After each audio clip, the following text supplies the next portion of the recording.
As promised, I erased the F. Scott Fitzgerald line. Hopefully everybody who's been watching these videos over the years has it memorized by now, okay? New line with proper spellings. Yes, I spelled simultaneous wrong last week.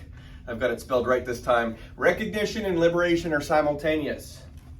That's something I got from the Tibetan Book of the Dead. It was in there several times, and it struck me upon my 5th reading of that very complicated text how important that is. So that's going to be my new line that I'm going to leave up there for a while, and hopefully everybody memorizes that. So we're going to go through that thoroughly, leaving up a piece of what we did last week to refer back to. But we want to recognize what these words mean and how it comes into play. Remember, I'm a therapist. I'm not a quantum physicist, nor am I a preacher, okay? I've had some people get upset at me because I shouldn't be talking about quantum physics or spiritual things if I'm not a quantum physicist or a preacher. I'm a therapist. I do whatever I need to do to try to help people feel better, to maybe stop using drugs, right? To stop committing crimes or whatever the case may be, just to be happier. And so I like to use what I've seen in the physics and in spirituality to do exactly that, and then piece it together therapeutically. So as a therapist, I'm going to talk about a whole lot of cool spiritual stuff, I think, that's very, very helpful for our psychological development, and I would suggest is quite true when you look at all the prophets at large and in terms of what they are trying to teach us about the nature of our reality. So, recognition and liberation are simultaneous. Well, first question is, what is recognition? What is it we're recognizing? If you've seen enough of my groups, I draw soul blobs all the time. That could be soul, it could be spirit, it could be consciousness, whatever word works for you. It's non-physical. It's also who you are. It's freed of labels, at least as far as the labels we're used to in the physical world. We're so used to identifying ourselves as physical beings, and then we slap a bunch of labels on ourselves and each other, and that's what we're supposed to be recognizing, ultimately. And that comes with a lot of different teachings, at which we're going to go through a lot of them. Recognizing that on a regular basis, we're going to get into some Islam teachings today about what we're supposed to be recognizing or how we're going to go about doing that. Recognizing that is super important. Otherwise, we're going to keep operating from the perspective of the lower self, and that's one reason why the world is in such disarray. Is because we keep operating as if we're these temporary creatures, if that's what we are, and we're not operating on a high level as a result. To recognize what we really are, spiritual beings having a human experience, changes everything. In the very least, it helps you feel better. In the very least, it makes your life proceed better in a healthier way, and it makes a lot of things easier over time. In that process of recognition, what we actually are, I've got these 2 teachings, one in Greek and one in Latin, Nothi Seaton and Temet Nasca. Temet Nasca is the famous little verse in the Matrix when Neo goes into the room with the little spiritual beings, and it says Temet Nasca above it. These 2 say the same thing, know thyself. And know thyself is often thought of, who are you physically, What do you identify with? What is either your pronoun or your sexual orientation or your political affiliation, or, come to know your history physically. And, that's fine in the physical world, but it's not what you really are. That's knowing your physical self. And there's a role for that, no doubt about it, okay? But on the level that these words are talking about, and that what the spirit beings are talking about, is to know who you really are as a spiritual being, which is freed from all those labels. To know thyself in that way is the true recognition we're talking about. And then what do we get freed from? I've got ego with a little slash in it. You get freed from all the punishment that the ego does. Remember, ego in Kabbalah, Satan, is the devil. It's the thing that causes all the pain and all the suffering. It's the thing that causes wars, right? Talked about that last week. It's not love. It possesses and loves physical world stuff, but it's decidedly focused on the physical world. Well, we liberate ourselves from the ego in this process of recognizing what we really are, and then now you really know yourself. Now, years ago, I have a video online, one of my first couple videos that our old friend Scott put on, in which he referred to me as TJ.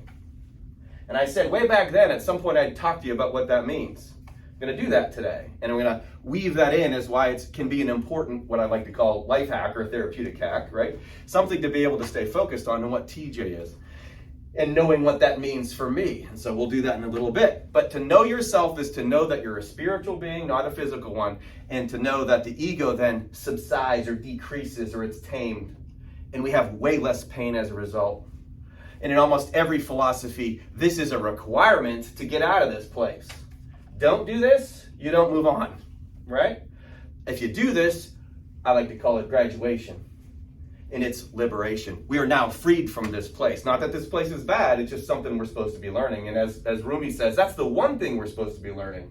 The only thing we're supposed to be learning is to reconnect to our divine true self. You can do a million other things, but if you don't do that, you've just wasted your time. And the Bible says to make the best use of time, because days are evil. Okay? So we ought to be working on this. Now, last week we talked about love, and just a quick review again. In Genesis it says God created man in his image. And then later on in the New Testament it says God is love. So if God creates man in his own image and God is love, what is man? Man is love. Are there labels associated with that? Is that black or white or tall or short or thick or thin or, no. Love is nondescript that way. Love is a feeling, right? Love is a state of mind. That's what we are. We're temporarily all these labels, but at some point we have to give that up. It's also the crucifixion, because it's hard to beat that thing, because it's in your face all the time. And so I go through what I went through last week, which is in 1 Corinthians 13, some of the various definitions of love, including being patient and kind and not insisting on its own way. Americans are terrible at that. We insist, this is how things need to be done. No, this is how it needs to be done. Argue, argue, fight, fight. Ego. And again, have at that if that's what you want to be doing. Plenty of people seem to like that. I don't. I prefer to feel peaceful. I prefer to try to tap into what I really am. You could still vote, but you're going to do so with love and spirit as opposed to resentment, because love is not resentful. Love is not irritable. Okay? Love, which is what you are, practices these things. Practices working on being in traffic and not being irritable. Letting people perhaps drive badly in front of you and not flipping them off. Again, practice that. Practice watching your favorite football team lose and being at peace, right? And so we have to practice being love, and that's what we did last week's video. So here, what we need to do is learn new methods or practice methods to stay focused, okay? So I'm going to go through Islam, Muslim, and Salah, which is a Muslim teaching. And most people, especially most Americans, don't know what these words mean. Islam means to submit.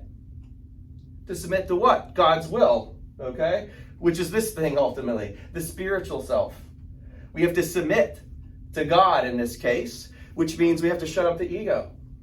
Muslim means, in Arabic, Muslim means one who has submitted, right? One who has done so. One who has actually defeated the ego. In Hinduism, by the way, it's called moksha. All religions teach this.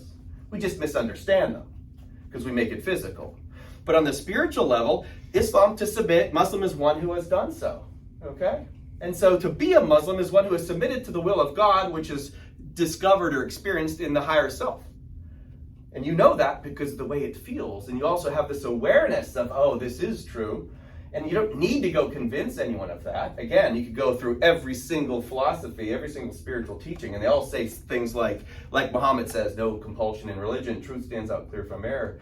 Jesus says to not worry about a speck in your neighbor's eye when you have a log in your own. The Tao is all about the sage does not speak, he waits to be asked.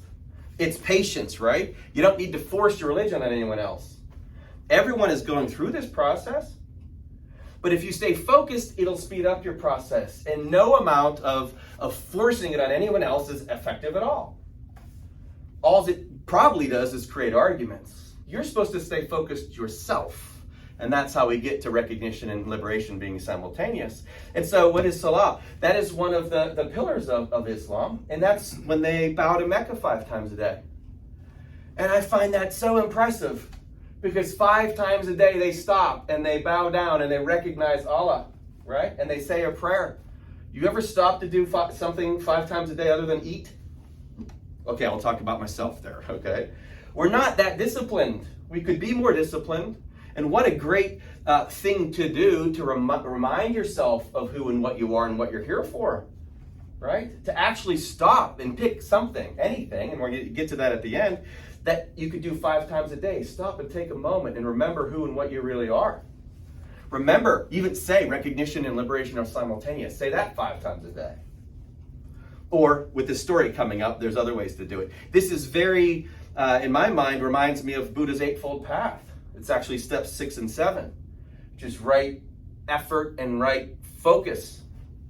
which means if you understand this, if this makes sense to you, if it's appealing to you, the idea of perhaps bridging political divide in this country, or even your relationships, practice liberating yourself comes first. Do that, succeed at that. Then like what Ram Dass says, all I can do to help you is to first heal myself. And all you can do to help me is heal yourself. Now we're going to work together better, okay? But stop insisting other people have to do X, Y, and Z in order for you to feel better. Never works. Man has been doing that for thousands of years, okay? And so step 6 and step 7 of the Eightfold Path, which comes after step 1, which is right view, to understand the nature of the world that we're living in, is to put in proper effort and then stay focused on that. In our context, it's simple. If we're talking about recognition and liberation, we have to do things, put in the right effort to practice recognition, right? And then we have to stay focused on that. So, speaking of the Buddha, I'm going to tell a little story I heard just the other day, listening to a Buddhist teacher talking about a story that he told about how to stay focused. And he tells the story of the elephant and the bamboo stick, which I thought was perfect because I've been holding this forever. Is this bamboo by chance? Probably not. Sure? Okay, whatever. So here we go. Now it's a prop, not just a tool to point at things. So the elephant and the Buddha and the bamboo stick, and this is the story he told. If you have an elephant, I guess as a pet or as a something to carry your stuff over there in India or any country that has elephants like this, and you're walking through the market and there's a lot of food or bananas over here or apples or whatever. Elephants are fairly curious. They like to pick up things with its trunk and they like to eat things, right? They're distractible and you're trying to walk it through the market. It's going to trample things if it's not staying focused, right? And so what they do is they give it a bamboo stick. An elephant, if it's in its trunk, if it's got a stick in its trunk or in its mouth or whatever, and it's chewing on it, it's happy, it's content because it's doing something. And now it's so much more easier to guide, right? Because it's got something to stay focused on. It's not going to get distracted. Then the story goes on. If all of a sudden you see the elephant grabbing at bananas and reaching for the apples, or it's distracted by all the stuff around it, what we tend to do as humans is we get upset at the people or its nature. Like the elephant shouldn't be doing that, bad elephant. Or look at all those market, people working at the market who distracted my elephant, they're bad, or whatever. And meanwhile, the answer is very simple. Put the bamboo stick back in its mouth, right? To get upset at all the distractions and all the things that cause us to go awry is just going to cause more pain and suffering. What we're supposed to do is recognize what the bamboo stick is in our lives and put it back in our mouths. One of the reasons why meditators have mantras, right? Something to stay focused on when you're working on meditation. And so that's the story of the bamboo stick. In my life, and again, therapeutically, this is where I think of tokens are quite useful. People in, say, AA or people in recovery often have coins to remind them of their sobriety. That's useful. Crucifixes can do that. All of us have various tokens that remind us of certain things. Well, there's something specific that I like to work on that reminds me of this. And so here you go. I have a few of these that have been given to me over the years. These guys. Some of you might have given them to me. So to show the audience here. So you can see what are these guys? Joker. It's the Joker, okay? Now I'll tell this story a little bit more detail later, but the Joker is for me what TJ stands for. And that's my spirit self. Those are tokens that remind me again that I'm TJ. Down here in Revelation 2:17, it says, when you have overcome, God will give you a new name. Therapeutically, it's useful to think of yourself as a spiritual being and give it a name, right? So mine's TJ. I'll explain that reason why some other day. But whenever I think of myself as TJ as opposed to Steve, I can now think of my spiritual self, which has significantly different goals than Steve and Steve's physical self. Like I say, Steve likes bacon double cheeseburgers. TJ likes soul food, okay? TJ likes to practice patience. TJ likes to think of TJ as love, okay? TJ likes to see the world as an illusion, because it is. All the prophets say it, and Einstein, okay? TJ likes to recognize there's no such thing as death, because as it says in the Tao Te Ching, how could this die? Paraphrasing, okay? If you think you're a body, you can't die. You will die. If you define yourself as Steve, white American dude, oh, this is going to die all right. But when you recognize and know that you're this, then you cannot die. You're also liberated. Now we know exactly why Jesus did what he did on the cross. Totally liberating. He was liberated. He knew he wasn't Jesus. He knew he was a spiritual being having a Jesus experience. And then he was showing us the way. As John says, I must decrease so he may increase. I must decrease this thing called ego so that my spirit self increases. And that's called Christ. Okay? And so tokens work. Anything that reminds me of TJ will work. The word token itself, the definition, is the right to perform some operation. Well, here's the operation. Know thyself and convert the various energies and the various ego experiences we have into spirit. That's when you know yourself, and that's the operation. It means I can take an experience and I can look at it spiritually. I don't have to look at an experience physically and call it bad. Why does it say way up in early in Genesis, don't eat off that tree? Don't eat off the tree of evil. Every time you do that, every time all of us do that, it's bad because the Steelers just lost to Tom Brady again. Okay, I did that so many times. I was dropping the bamboo stick out of my mouth. I'm getting distracted by these various things that are happening along the way. I stopped focusing on the spiritual self. And then what does TJ want? TJ wants to practice being happy for other people. Took a while, but I started practicing trying to be happy for Tom Brady. And after a while it clicked, it made more sense. Now I'm being spirit instead of ego. What did I do? I was distracted because I would drop the bamboo stick out of my mouth. It reminds me of one of my favorite Krishna teachings. He says when your senses are controlled, your 5 senses, and they're controlled, but you keep recalling sense objects with your mind, one is a self-deluded hypocrite. That's from the Bhagavad Gita. What does that mean? When you know what your senses are for, your 5 senses are physical world ego tools. They're down here to experience the physical world. But your mind, 6th sense, 3rd eye, is fully capable of perceiving the spiritual world, right? And so if you're working on that, I like the idea of liberating myself through recognizing who I really am. Boy, that makes sense to me. I want to stay a spiritual being. And then you forget it. As soon as there's traffic or some, government ruling goes against you or, Tom Brady beats you, whatever the case may be. As soon as you do that, you just got distracted like the elephant. You dropped the stick because you recalled sense objects with your mind again. The way to do it is to stay focused. We all have a spiritual self. I'm pretty confident if there's a place called heaven, when I get there, it's not going to be Norm from Cheers yelling, Norm, it's not going to be, hey, Steve's here. That's not what's going to happen. I think most of us know that instinctively, okay? There's something else going on, something much bigger, something much broader. So think of yourself, and everyone in this room, I think most of you have the soul name already, people out there. Again, it's just a mental health trick, and an opportunity to help you stay focused, identifying the spiritual self as somehow different, even though in some ways it's the same, but to think of your spiritual self as the thing that survives death, give it a new name. That's a really good way to remember who you are, and that's a big step towards recognition and liberation.